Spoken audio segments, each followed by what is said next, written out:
C'est bon.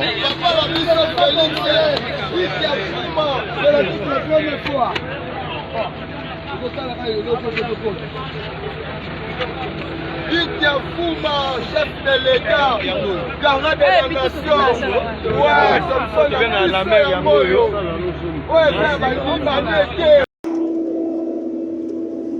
Awa, Alliance de soutien Antoine Félix Tshilombo, baye s'enquérir de la situation ya kokoma ya masuwa. Masuwa ekomi, en tout cas toza présent, on a vérifier pe pour na komona. Biso to abaki mona meso. Président de la République alobaki pe tomoni kokisami Asofati Alliance de soutien Antoine Félix Tshilombo toza awa pona komona pe kolebisa peuple congolais que c'est un homme de principe, c'est un homme qui parle. Oya lobaka pa kokisaka makambo na ye oya lobaka. En tout cas yango yo balobaki o il fait quoi azomata azokita lelo bozomona o eza ko se réaliser pour l'instant botala na babindele baza ko lakisa Thomson oyeye o ete peuple congolais a sepela lelo peuple congolais o eza tonnes au moins 147 000 tonnes yeye 1145 tonnes eye awa na matadi toyambi yango tomoni yango premier lo eye kala mingi te mususu pe ezokita bana Sofati bana IDPS bana Congo mobimba to sepela parce que lelo eza ya koyinda tomoni yango awa na Congo central tomoni yango toza ya kosepela mpona nini président oyo alobaka yango nde asalaka un homme d'état un homme de principe un homme qui réalise sa promesse. Merci Fati Béton et nous sommes derrière vous pour concrétiser cette vision que vous avez. Merci Fati Béton.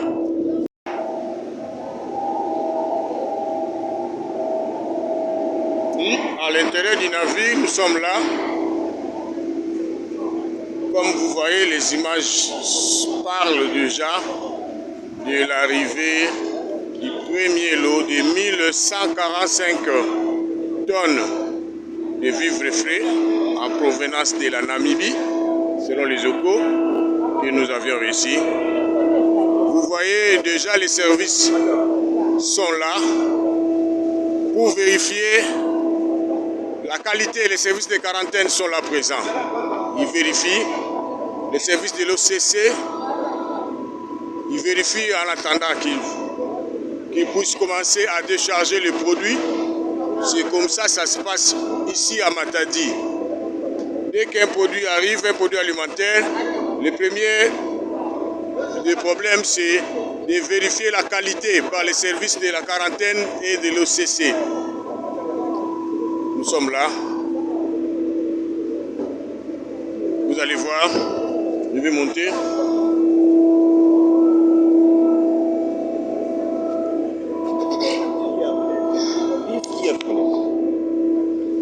Et par-dessus, vous voyez les produits sont là. Les services de quarantaine sont là pour voir la qualité. Les services de l'OCC pour vérifier avant de commencer à décharger un moindre de carton. Ils sont là.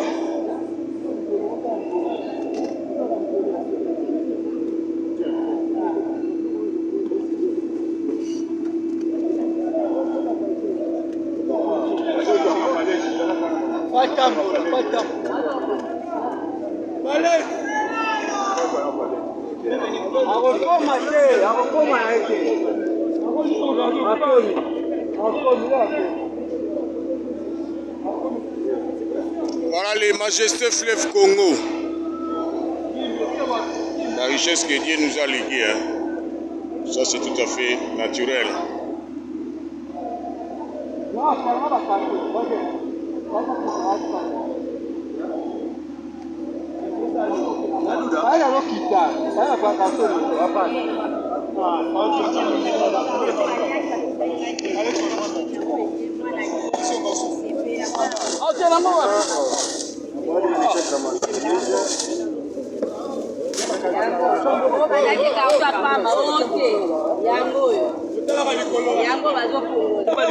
Messieurs, dames, bonjour. Merci de nous être fidèles sur BM Opinion Télévision. Nous sommes là pour vous informer comme d'habitude. Nous allons essayer de réfléchir sur ce que vous savez déjà, puisque nous sommes informés que ce que le peuple congolais attendait, c'est-à-dire les denrées alimentaires, notamment les chinchards, la commande dont le gouvernement avait fait pour ramener les chinchards dans la ville province de Kinshasa, en République démocratique du Congo. C'est aujourd'hui que cela est arrivé. C'est arrivé, c'est déjà vers Matadi. Donc vous allez voir qu'on est même en train de faire, comment on dit ça, déposer certains poissons, s'il faut dire, hein, comme on appelle ça, carton, hein, des cartons de chinchards. C'est à peu près 110 tonnes. C'est 110 tonnes qui est déjà arrivé pour alimenter la population congolaise. C'est vrai qu'à un certain moment, vous allez vous rappeler, quand le gouvernement avait demandé à la FEC, hein, la Fédération des entreprises du Congo, notamment aux opérateurs économiques, de pouvoir baisser les prix de denrées alimentaires. Pour certaines personnes, c'était très difficile, alors que le besoin était vraiment urgent. Le peuple attendait, le peuple se posait des questions. Si vous allez sur le marché, vous trouverez que les chinchards, les poulets, tout ce qui est denrées alimentaires, il y a un prix élevé. Donc vous allez voir un carton de poulet qui revient à 28 à 30 $, voire même 40 $. Les cartons de poisson qui va vers 25 $, 30 $. Et c'est là, c'était vraiment très difficile. Et le coût d'achat, c'était vraiment un sérieux problème pour la population congolaise. Donc, le gouvernement avait fait des investigations là-dessus pour savoir pourquoi les prix des chinchards coûteraient cher, hein, au Congo, mais ailleurs, ça a un prix abordable. Donc, le ministre de l'économie qui a mené des investigations avec ses conseillers au sein de son cabinet, ils sont allés en Namibie pour s'informer, acquérir des informations importantes. Ils sont arrivés là-bas, ils ont eu des informations et dans ces informations, ils ont trouvé que le prix que le Congolais a fait, des opérateurs économiques, il faut le dire ainsi, dans ces opérateurs économiques, il y a des Congolais, il y a des étrangers, le prix que les opérateurs économiques achetaient, c'était un prix abordable. Et bien, quand ça arrivait ici, il y avait hausse des prix. Ils majoraient, n'est-ce pas, le prix. Ça a été dû à beaucoup de choses. Il y a eu une réunion ou plusieurs réunions entre le ministre de l'économie et également ces opérateurs économiques. Ils ont expliqué que la hausse de prix, c'est lié à beaucoup de choses. Le taxe qu'ils payent, la douane, etc. Et tout ce qu'ils payent, c'est ce qui fait qu'il y ait une augmentation de prix, puisque pour eux, l'État demande trop. Quand ils arrivent avec leurs marchandises, de frontière en frontière, ils doivent payer, le carburant, ils doivent payer, tout ça, toutes ces choses qui ont fait qu'ils puissent majorer les prix, n'est-ce pas, pour qu'ils gagnent aussi.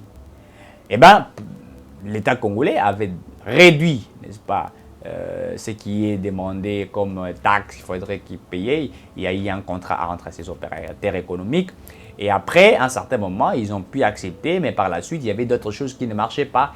Et ils sont encore revenus dans des discussions, ils ont discuté, ils ont échangé, ils ont parlé, mais ça n'aboutissait pas. Et pendant ce temps, le peuple était impatient de voir à ce que le gouvernement puisse trouver des solutions importantes.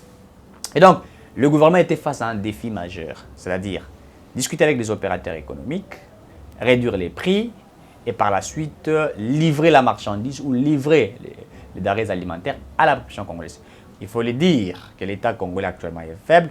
Si les opérateurs économiques refusaient de baisser les prix des denrées alimentaires et que l'État congolais s'est décidé de pouvoir chasser ces opérateurs ou d'imposer, n'est-ce pas, que ces prix reviennent à la baisse, écoutez, les opérateurs économiques devraient aussi s'entêter et ça devrait créer de l'insécurité. Il faut le dire pourquoi, puisque à ce moment-là, on aura ce qu'on appelle marché noir, un marché noir qui sera créé, c'est-à-dire que le bien sur le marché va disparaître. Et on va commencer à vendre ça d'une manière calamiteuse, il faut le dire ainsi. Et ça, quand vous savez, en économie, quand il y a rareté d'un bien sur les marchés, automatiquement le prix augmente. Donc ça devient un problème de la loi, de l'offre et de la demande. Et ça posera un problème. Quand il y a rareté, et c'est le peuple congolais, c'est la population qui va commencer à chercher. Donc quand vous allez au marché et que le poisson limpio dit que vous trouviez avant, à chaque moment où vous sortez, et que ça devient rare, écoutez, si avant les cartons revenaient à 30 $, soyez-en sûrs que à ce moment-là, ça peut se vendre à 50, à 100, même à 100 $, même à 80 $. Pourquoi? Puisqu'il y a maintenant rareté. C'est-à-dire que les demandeurs sont tellement énormes et l'offre, c'est-à-dire les demandeurs sont tellement énormes, le bien sur le marché ne se voit pas, automatiquement, c'est un marché noir qui est créé. Or, quand il y a un marché noir, en tout cas, c'est lui, ceux-là qui sont les perdants, c'est la population congolaise. Face à ces défis-là, face à toutes ces choses-là, l'État ne pouvait pas s'imposer automatiquement. Il fallait négocier avec ses opérateurs économiques. Ça a pris du temps. Ça a pris du temps. Alors, face à cela, l'État s'est dit, ben écoutez, il devrait passer outre, c'est-à-dire trouver une solution urgente afin de résoudre le problème du peuple congolais. C'est vrai que cette solution ne peut pas, il faut le dire en toute sincérité, ne peut pas résoudre le problème du peuple congolais pendant un long moment. Non, pas pendant un long moment. Il faudrait qu'il y ait encore des mécanismes importants pour que la solution soit trouvée. Notamment, il faudrait que l'État puisse créer ou acheter des bateaux de pêche, puisqu'il faut le dire, nous avons le lac Tanganyika qui, c'est là, vous allez voir qu'il y a beaucoup qui nous disent, c'est là aussi des informations, que c'est un lac le plus poissonné. Et dans ces lacs-là, les poissons meurent, il y a des couches de poissons. Pourquoi? Des poissons mettent au monde, il faut le dire ainsi. Et quand ils mettent et tout ça, il s'est fait que nous, on n'est pas capable de pouvoir pêcher ces poissons. Ils meurent. Eh bien, c'est l'État qui est perdant, c'est-à-dire que les biens-là, on ne peut pas le consommer. Pourquoi? Parce qu'il n'y a pas une politique qui a été mise là-dedans. Et donc, il faudrait maintenant à l'État congolais créer une entreprise sérieuse de l'État pour ce travail-là. Donc, il y aura des bateaux de pêche, on a peut-être 2, 3, 4, même 5 bateaux de pêche. Et là, l'État, n'est-ce pas, met en place, n'est-ce pas, des gens sérieux, des personnes sérieuses qui vont travailler là et on peut commencer maintenant à ravitailler, à nourrir le peuple congolais. Je crois que de ce côté-là, les choses seront résolues. Comme l'État n'a pas trouvé, n'a pas fait cela, donc il se pose maintenant un problème. Donc l'État s'est agi d'une manière urgente pour trouver une solution. Et qu'est-ce que l'État a fait? Il est allé en Namibie commander, n'est-ce pas, ces chinchards. Il a amené ces chinchards ici, en principe, ça devrait déjà arriver depuis pratiquement 2 mois. Mais il s'est fait qu'avec une stratégie politique, il fallait attendre. Bon, on a compris que c'était une stratégie politique, puisque nous arrivons déjà presque à la fin de l'année, il faut le dire. Nous sommes déjà au mois de novembre, fin novembre. Il faut arriver déjà vers décembre. Et pour que le peuple congolais puisse au moins fêter, la population congolaise, et surtout les Cubains qui puissent fêter, il faudrait les nourrir. Eh bien, vous voyez là, les chinchards, c'est arrivé. C'est arrivé déjà en République démocratique du Congo. C'est vers Matadi qu'on est en train de, je ne sais pas si je dirais des douaniers ou on est en train de déplacer. C'est à peu près 110 tonnes déjà arrivées ici en République démocratique du Congo. Maintenant, il faudrait voir. Le fait que ça soit arrivé, on va l'amener à Kinshasa. Il faut voir maintenant est-ce que le lieu où on pourrait mettre pour que les gens viennent acheter. Vous allez vous rappeler que lorsque le service national a produit des maïs, on a essayé de mettre ça, on appelle ça poids des ventes. Ça n'a pas fait une semaine. Donc, pratiquement 3 jours, les Congolais ont acheté d'une manière exagérée, puisque même les prix de ces maïs-là, la farine de maïs-là, c'était à 18 000 francs. Donc, les gens se sont procurés de ça pour que... Et cela a démontré réellement que la population congolaise a faim. C'est-à-dire, le peuple a tellement faim. Et le problème aujourd'hui, il voudrait à ce que les choses soient à un prix abordable pour qu'eux puissent aussi trouver à manger, puisqu'on a toujours dit que le ventre affamé n'a point d'oreille. Quand on a faim, comme les latinistes le disent toujours, primo manducare et secondo philosophare, c'est-à-dire avant de faire quoi que ce soit, avant de réfléchir, avant de travailler, avant de faire quoi que ce soit, d'abord il faudrait manger. Et quand on mange, on a la santé maintenant de se dire, ben écoutez, je peux aller travailler, je peux aller faire ceci, je peux aller faire cela, sans le ravitaillement de notre organe, n'est-ce pas? C'est impossible pour nous de pouvoir travailler. C'est comme ça que certains le disent et c'est une vérité. Donc, c'est déjà arrivé à Kinshasa et maintenant, il faudrait voir le point de vente. Ils vont les mettre exactement où? Est-ce que cela prendra du temps? 110 tonnes. Pratiquement, ce n'est pas trop, il faut le dire en toute sincérité. Et nous, ce qui nous intéresse aussi, c'est le coût. Le montant que l'État a dépensé. Ici, on apprend, c'est à peu près 80 millions de dollars. C'est vraiment une somme exorbitante d'une manière exagérée. 80 millions de dollars, vous savez, avec ces 80 millions de dollars, on peut acheter un bateau de pêche, parce que d'ailleurs, les bateaux de pêche coûteraient dans les 800 000, si c'est trop, c'est 1 million, 1 million, 2 millions, 5 millions. Si vous avez pratiquement même 3 bateaux de pêche, je crois qu'on va résoudre ces problèmes-là. Et c'est ça, maintenant, il y a une politique qu'il faudrait mettre. Le peuple d'abord. Quand la population attend le peuple d'abord, et d'abord, c'est à manger. Vous allez vous rappeler, sous la fin du mandat de Kabila, n'est-ce pas? Quand Kabila avait un programme qu'on appelait Révolution de la modernité, c'est vrai qu'il y avait des réhabilitations de certaines routes qu'il faisait. Les gens disaient non, écoutez, c'est vrai les routes, mais qu'est-ce qu'on va manger? Et là, nous comprenons qu'aujourd'hui, les peuples voudraient à manger. Il faut qu'il y ait une politique qui doit être mise là. acheter. Disons maintenant qu'on a acheté. Et si les stocks s'épuisent avant la fin de ce mois ou avant la fin du mois de décembre, l'État va encore dépenser 80 millions de dollars. Non, ça aussi, il faudrait le dire. 80 millions de dollars, c'est trop, il faut le dire en toute sincérité, alors qu'avec ces 80 millions de dollars, on peut créer une entreprise, on peut embaucher la population congolaise, payer le peuple. Il faudrait simplement tabler sur ça, faire ce qu'on entend par les business plans, le plan d'affaires, tabler sur une entreprise qui doit être créée, regarder les modalités, tabler sur le chiffre d'affaires qu'il faudrait mettre. Si pratiquement nous avons 80 millions de dollars multipliés par D, vous voyez aussi on a au moins peut-être 160 millions de dollars et qu'avec ces chiffres d'affaires on calcule ce qui demanderait, l'emplacement de l'entreprise sera où, un lieu stratégique, on peut peut-être le mettre vers Maluku, peut-être on peut le mettre vers Maluku là-bas, on peut le mettre vers Kinkole, ça dépendra de ce qui doit être fait là-bas. Et par la suite, une politique qui est mise, soit on les fait, on les met là-bas, soit on peut les mettre au Tanganyika. Et tout, vous allez voir que si le business plan est élaboré d'une très bonne manière, et après on va calculer tout ce qu'on a dépensé, c'est-à-dire le matériau et tout ça, ce qu'on a dépensé pour avoir des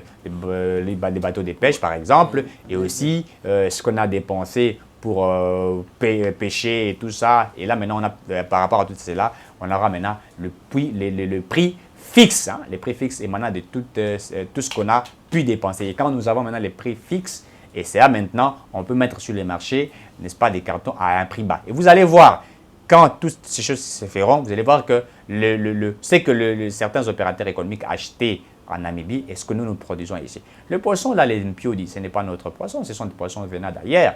Et nous sommes en train de consommer ailleurs. Et c'est ce qui fait qu'il y a ici que nous attendons la balance commerciale déficitaire. Pourquoi? Quand nous achetons tout ce qui vient d'ailleurs, et alors que nous sommes incapables de pouvoir produire, vous avez une balance commerciale déficitaire. Et dans un État, quand la balance commerciale devient déficitaire, c'est vraiment un problème. Et vous allez voir, ça influence même sur, n'est-ce pas, notre monnaie. Quand notre monnaie n'arrive pas à aller un peu plus loin. Puisque vous savez, ce qui donnerait aussi la force de la monnaie, c'est quand notre monnaie traverse des frontières.